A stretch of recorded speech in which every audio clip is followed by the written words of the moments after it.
تمام حمد اس خالق ازل کے لیے، سکون جھیل کو جو دیتا ہے کنول کے لیے۔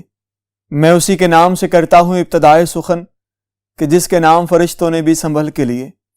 میرا رسول ہمیشہ کمال کرتا ہے، وہ جو بھی فیصلہ کرے بے مثال کرتا ہے۔ میرے رسول کو شمس و قمر سے مت پہچان، کہ ایسے کام تو اس کا بلال کرتا ہے۔ اللہ اور اس کے رسول کے نام کے بعد کام کا آغاز کریں گے۔ عزیز طلباء، میں آصف رائے۔ آج ہمارے پاس جماعت دہم کا جو سبق ہے وہ ہے خطوط غالب، مرزا اسد اللہ خان کے لکھے ہوئے خطوط۔ آج ہمیں ان خطوط کے خلاصے پڑھنے ہیں۔ آئیے بورڈ کی جانب بڑھتے ہیں اور انہیں پڑھتے ہیں۔ جی پیارے بچوں، ان خطوط کو پڑھنے سے پہلے چند چیدہ سی چیزیں اور نکات آپ کے سامنے رکھنا چاہوں گا، تاکہ آپ کو اچھی طرح سے یہ چیزیں ازبر ہو جائیں۔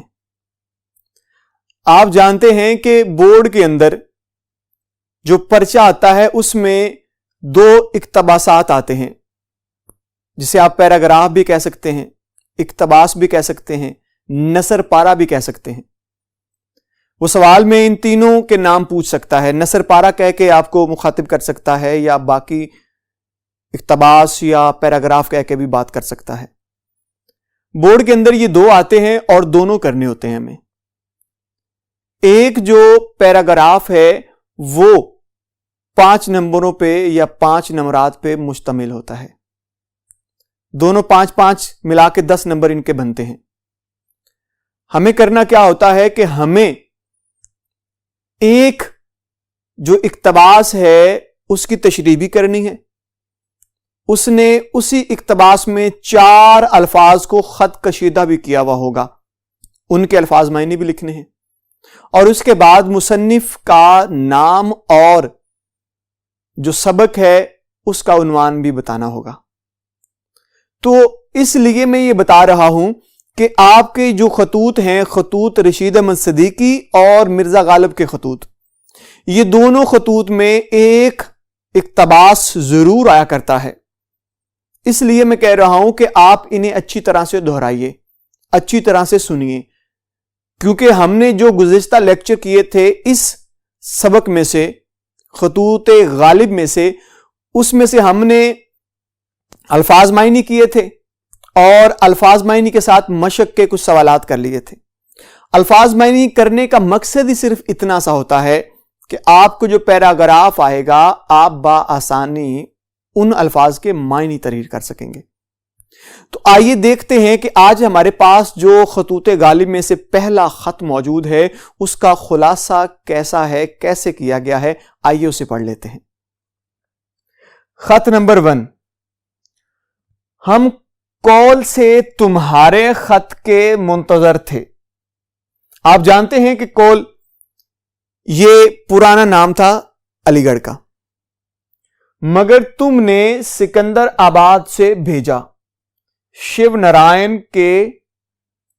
جی پیارے بچوں، آئیے اس خلاصے کا آدھا حصہ مزید پڑھتے ہیں۔ شیو نارائن کے بقول کتابیں جلد بندی کے بعد جلد بھیج دی جائیں گی۔ منشی بالمکندے کے ایک خط کا جواب فرض ہے، مگر ان کے سیر و سفر میں مشغولیت کی وجہ نہ بھیجا۔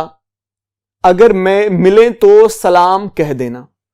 جی آئیے دوسرا خط دیکھتے ہیں۔ خط نمبر 2۔ کیوں صاحب، کیا حکم آیا ہے کہ دلی والوں کو خط نہ لکھا جائے؟ اگر ایسا ہوتا تو یہاں بھی اعلان ہوتا۔ 12 نومبر کو شیو نارائن نے 33 کتابیں بھیجی ہیں، نہایت عمدہ ہیں۔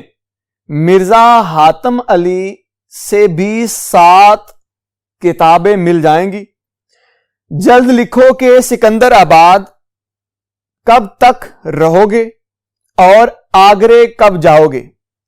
جی پیارے بچوں، یہ تھا ہمارے پاس دوسرا خط جس کو ہم نے خلاصے کی شکل میں ڈھالا امید کرتا ہوں کہ آپ کو جو ابھی تک کے 2 ہم نے خطوط کے خلاصے کیے ہیں آپ کو اچھی طرح سے ازبر ہوئے ہوں گے، آپ کو سمجھ آئے ہوں گے۔ آئیے آج کا تیسرا خط اور اس کا خلاصہ کر لیتے ہیں۔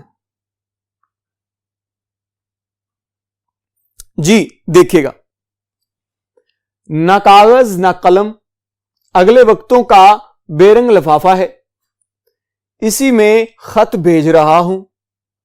برخوردار نصیر الدین کو بیٹی کی مبارک ہو، اس کا نام عظیم النساء بیگم اچھا رہے گا۔ شاہ محمد اور میرن صاحب کو میری دعا کہنا۔ شہر کا حال کیا لکھوں، سوائے اپلے اور اناج کے ہر چیز پر ٹیکس ہے۔ جامع مسجد کے ارد گرد کھدائی ہو رہی ہے، دارالبقا فنا ہو جائے گی۔ حاکم کی آمد کا شہرہ ہے، معلوم نہیں بازیابی ہوتی ہے یا نہیں۔ جی عزیز طلباء، یہ تھا ہمارے پاس تیسرا خط جس کو ہم نے خلاصے کی شکل میں ڈالا ہے۔ امید کرتا ہوں کہ آپ کو یہ تینوں خطوط اچھی طرح سے سمجھ آئے ہوں گے۔ آپ نے اپنے پاس ان 3 خطوط کے خلاصوں کو یا تو تحریر کر لینا ہے، اپنی کتاب کے ساتھ ہی اس کو چسپاں کر لیں کسی بھی سٹیکی نوٹس کے ساتھ ملا کر، یا آپ ایسا کر لیجئے کہ ان کو اپنے پاس کسی رجسٹر پہ تحریر کر لیجئے گا تاکہ یہ آپ کے پاس محفوظ رہیں اور آپ کسی بھی وقت ان کی ضرورت پڑنے پر آپ انہیں جا کے وہاں سے پڑھ سکتے ہیں اور آپ آسانی سے یاد کر سکتے ہیں۔